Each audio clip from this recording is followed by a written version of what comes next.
यहाँ हमारे पास है 10वीं विज्ञान और अध्याय 1 रासायनिक अभिक्रियाएं एवं समीकरण। और जो आपके एनसीईआरटी बुक का टॉपिक है वो है 1.2.5 उपचयन और अपचयन।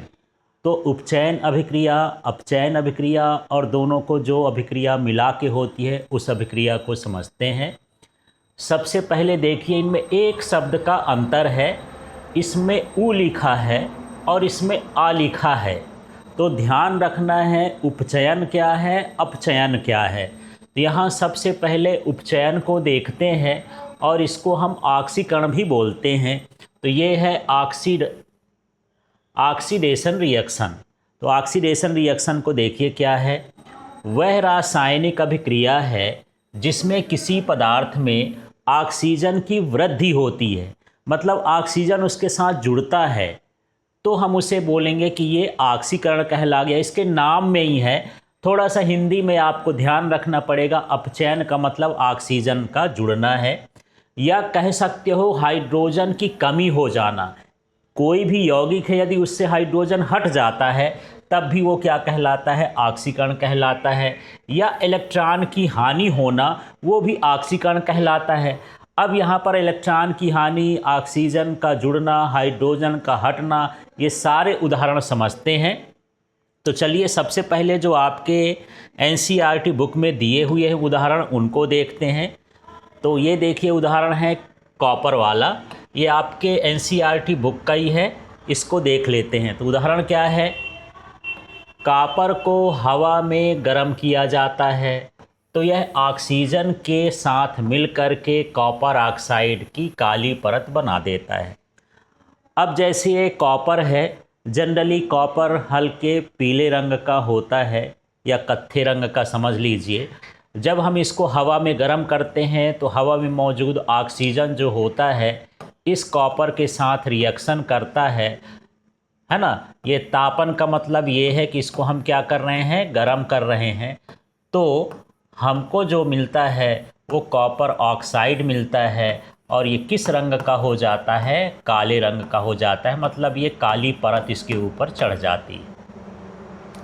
अब इसको संतुलित कर देंगे तो यहाँ भी 2 लग जाएगा। इस तरह से हम यहाँ पर क्या देख रहे हैं कि कॉपर के साथ जो ऑक्सीजन है ये जुड़ गया है, मतलब यहाँ पर कॉपर का ऑक्सीकरण हो गया। जब किसी यौगिक के साथ ऑक्सीजन जुड़ जाता है तो उसका ऑक्सीकरण कहलाता है। इसको आप प्रयोगशाला में भी कर सकते हैं। तो यहाँ पर देखिए, एक यहाँ पर चाइना डिश लेना है। ये चाइना डिश कटोरी जैसे होता है, कांच का भरा बना होता है, अधिक ताप को सह सकता है। इसमें हम ये कॉपर का चूर्ण रखे हुए हैं। तो इसके अंदर कॉपर का चूर्ण है, ये इसके ऊपर हम जाली लगा देते हैं। ये एक जाली होती है, प्रयोगशाला में आपको देखने को मिल जाएगी। इसके ऊपर इस बर्तन को रख दिए हैं और यहाँ पर ये तिपाई है, माने ये स्टैंड है, और यहाँ पर ये बर्नर है जिससे हम इसको गर्म कर रहे हैं। जब गर्म करते हैं तो कुछ देर बाद इसका उपचयन हो जाता है और ये किस रंग का हो जाता है, काले रंग का हो जाता है, काला परत हो गया। तो इस अभिक्रिया को हम क्या कहेंगे, ये ऑक्सीकरण अभिक्रिया हो गई। चलिए अब अगले हिस्से में चलते हैं, जो सिलेबस में है, आपके बुक में है, अभी केवल उसी की बात करते हैं। यहाँ पर अगला जो हमारे पास टॉपिक है ये है अपचयन। अब एक शब्द बदला है, उसमें उ लिखा था, ऑक्सीकरण कहला गया, इसमें आ लिखा है, अपचयन कहला गया। ये है रिडक्शन रिएक्शन, है ना। क्या कहलाया, रिडक्शन रिएक्शन। तो वह रासायनिक प्रक्रिया है जिसमें किसी पदार्थ में ऑक्सीजन की कमी होती है। पिछली बार हम देख रहे थे ऑक्सीजन की वृद्धि हो रही है और यहाँ पर ऑक्सीजन की कमी होती है। तो यदि आपसे ऑक्सीकरण या उपचयन की परिभाषा बनती है तो बड़े आसानी से आप अपचयन की बना सकते हैं। जो उसमें बढ़ रहा था वो इसमें घटेगा, जो उसमें घट रहा था वो उसमें बढ़ेगा। या दूसरी परिभाषा भी बोल सकते हो, हाइड्रोजन की वृद्धि होती है, उसमें हाइड्रोजन का ह्रास होता था, कमी होती थी। इसमें इलेक्ट्रॉन की वृद्धि होती है, उसमें इलेक्ट्रॉन की कमी होती है। यह अभिक्रिया क्या कहलाती है, अपचयन कहलाती है। अब देखिए यहाँ पर उदाहरण के लिए समझते हैं। ये है गर्म पदार्थ CuO, जो हम ऊपर कॉपर ऑक्साइड बना है, के ऊपर हाइड्रोजन गैस प्रवाहित की जाए तो सतह की काली परत भूरे रंग की हो जाती है। ऊपर काली परत थी, कॉपर ऑक्साइड था, अब वो गर्म था, उसी के ऊपर हाइड्रोजन गैस प्रवाहित कर दे तो किस रंग की हो जाती है? भूरे रंग की हो जाती है। अब भूरा रंग क्यों आया? कुछ ना कुछ तो रासायनिक अभिक्रिया हुई होगी, क्योंकि इस स्थिति में विपरीत अभिक्रिया संपन्न होती है तथा कॉपर प्राप्त हो जाता है। तो देखिए यहाँ पर हम देख रहे हैं कि ये कॉपर ऑक्साइड है, हाइड्रोजन गैस प्रवाहित करते हैं और गर्म ही है, तो यहाँ पर कॉपर अलग हो गया, माने कॉपर से ऑक्सीजन हट गया, तो कॉपर का यहाँ पर क्या हो गया? अपचयन हो गया। यदि ऑक्सीजन की कमी हो जाती है तो वो क्या कहलाता है? अपचयन अभिक्रिया कहला गया। तो इस तरह से आपको एक एक उदाहरण ध्यान रखना है। इसके अलावा दूसरे उदाहरण भी यदि आपको आ रहे हों तो आप दूसरे उदाहरण भी दे सकते हैं। अब चलिए अगला हिस्सा हम देखते हैं यहाँ पर, और ये हो गया उपापचय अभिक्रिया। माने यहाँ पर है उपचयन और अपचयन, इसको इकट्ठा मिला के उपापचय अभिक्रिया कहते हैं, और अंग्रेजी में बोलते हैं रेडॉक्स रिएक्शन। कभी कभी हिंदी में भी लिख के आ जाता है रेडॉक्स अभिक्रिया।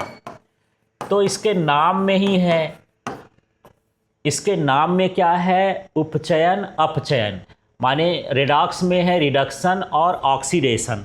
तो इस तरह से इसके नाम में से परिभाषा बना सकते हैं। माने ऐसी रासायनिक अभिक्रियाएं जिसमें उपचयन भी होता हो और अपचयन भी होता हो, साथ साथ दोनों क्रियाएं चलती हों, तो ऐसी अभिक्रियाओं को हम क्या बोलते हैं? रेडॉक्स अभिक्रियाएं कहते हैं। चलिए देखते हैं इसको कैसे लिखेंगे। ऐसी रासायनिक अभिक्रियाएं जिनमें उपचयन माने ऑक्सीकरण और अपचयन मतलब रिडक्शन साथ साथ होता है, अर्थात एक अभिकारक अपचयित होता है तो दूसरा अभिकारक अपचयित होता है, वो उपचयित होता है तो अपचयित होता है, इन्हें हम रेडॉक्स अभिक्रिया कहते हैं। ये नीचे की लाइन आपसे बन जाए तो ठीक है, नहीं शार्ट में आप लिख ही देना। जिनमें अपचयन की अभिक्रिया और उपचयन की अभिक्रिया साथ साथ होती है, ऐसी अभिक्रियाओं को रेडॉक्स अभिक्रियाएं या उपचयन अपचयन अभिक्रियाएं कहते हैं। अभी पीछे के उसमें हम देखे थे कि ये कॉपर ऑक्साइड था, ये काला था। जब इसमें हम हाइड्रोजन गैस प्रवाहित करते हैं तो ये कॉपर अलग हो जाता है और इसका रंग भूरे रंग का हो जाता है, मतलब कहना चाहे हल्के पीले रंग का, और इसमें हाइड्रोजन हो गया। तो यहाँ पर हम देख रहे हैं एक से ऑक्सीजन हटा, कॉपर से ऑक्सीजन हट गया, माने जब ऑक्सीजन हटता है तो उस अभिक्रिया को हम क्या बोलते हैं? अपचयन। ये कौन सी अभिक्रिया है? अपचयन, या इसी को हम बोल देते हैं ये इसको हम क्या बोल देते हैं? रिडक्शन। क्या कहना चाहिए? रिडक्शन अभिक्रिया कहला गई। ये क्या कहलाया? रिडक्शन। अब यदि हाइड्रोजन की बात करें तो हाइड्रोजन यहाँ अकेला था, क्या इसके साथ ऑक्सीजन जुड़ा है? ये ऑक्सीजन देखिए हाइड्रोजन के साथ जुड़ गया है, तो हाइड्रोजन का क्या हो रहा है? उपचयन। हाइड्रोजन का उपचयन होता है, मतलब यहाँ पर हो गया ऑक्सीडेशन। तो यहाँ पर देखिए दोनों अभिक्रियाएं साथ साथ हुई। एक में ऑक्सीजन हटा तो अपचयन हो गया, एक में ऑक्सीजन जुड़ा तो उपचयन हो गया। इस तरह से यहाँ पर ऑक्सीडेशन और रिडक्शन साथ साथ हो रहा है, तो इस अभिक्रिया को हम क्या बोलेंगे? रेडॉक्स अभिक्रिया।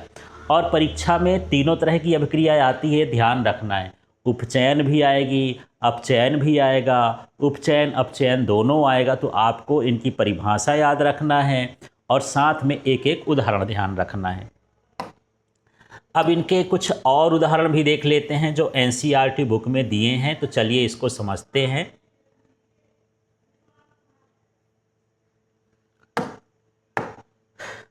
ये अभिक्रिया है जिंक का और कार्बन का। आप बता सकते हैं कि किसमें अपचयन हो रहा है, किसमें उपचयन हो रहा है। तो यहाँ पर देखिए कार्बन के साथ ऑक्सीजन जुड़ रहा है, ऑक्सीजन का जुड़ना उपचयन कहला गया, और यहाँ से ऑक्सीजन हट रहा है तो ये अभिक्रिया क्या कहला गई? अपचयन कहला गई, और दोनों को मिला के क्या कहला गई? रेडॉक्स अभिक्रिया कहला गई। इस तरह से यहाँ पर जिसमें ऑक्सीजन जुड़ता है वो उपचयन कहला गया, ऑक्सीकरण कहला गया, और जिससे ऑक्सीजन हटता है वो अपचयन कहला गया। अब यहाँ पर भी देख लेते हैं, यहाँ पर ये मैग्नीज है ना, और मैग्नीज से यहाँ पर ऑक्सीजन हट गया, तो ऑक्सीजन जब हट गया तो ये क्या कहलाया, अपचयन। और हाइड्रोजन के साथ ऑक्सीजन जुड़ गया, ये क्या कहलाया, उपचयन। और इस तरह से ये भी कौन सी अभिक्रिया कहला गई, रेडॉक्स अभिक्रिया कहला गई। चलिए कुछ और चीज़ों को समझते हैं। ये सारा कुछ आपके एनसीईआरटी बुक में दिया है, उसी को यहाँ पर हम बता रहे हैं। तो इसके नोट्स जो हैं आप अपने कॉपी में तैयार कर लें और वीडियो को देखें, इसी से देख के नोट्स तैयार करें। आपके बुक में यही सारी चीज़ें हैं। चलिए अब यहाँ पर एक क्रियाकलाप पर ध्यान देते हैं, तो जिसमें एक चमकदार ज्वाला के साथ मैग्नीशियम रिबन का वायु ऑक्सीजन में दहन होता है तथा यह श्वेत पदार्थ मैग्नीशियम ऑक्साइड में परिवर्तित हो जाता है। इस अभिक्रिया में मैग्नीशियम का उपचयन होता है या अपचयन होता है, ये हमको बताना है। तो इसके पहले जब हम शुरू में चैप्टर पढ़ रहे थे तो वहाँ पर हम पढ़े थे कि ऑक्सीजन रिबन को साफ क्यों किया जाता है। तो हम वहाँ पर पढ़े थे कि ऑक्सीजन रिबन, ये मैग्नीशियम का जो रिबन है वो ऑक्सीजन से क्रिया करता है तो श्वेत चूर्ण बनाता है, मैग्नीशियम ऑक्साइड बनाता है। तो यहाँ पर अपचयन हुआ कि उपचयन, तो देख लीजिए, ये है मैग्नीशियम का सूत्र, ये है ऑक्सीजन, इसके साथ दहन हो गया, ये मैग्नीशियम ऑक्साइड बन गया। अब आप देखे होंगे कि मैग्नीशियम के साथ ऑक्सीजन जुड़ गया, तो ऑक्सीजन का जुड़ना आप जानते होंगे, ये क्या कहलाता है, उपचयन अभिक्रिया। यह क्या कहला गई, उपचयन, या इसी को हम क्या बोलते हैं, ऑक्सीकरण। तो इसमें मैग्नीशियम का क्या हो गया, ऑक्सीकरण हो गया। इस तरह से आपको उपचयन अपचयन अभिक्रियाएं समझना है।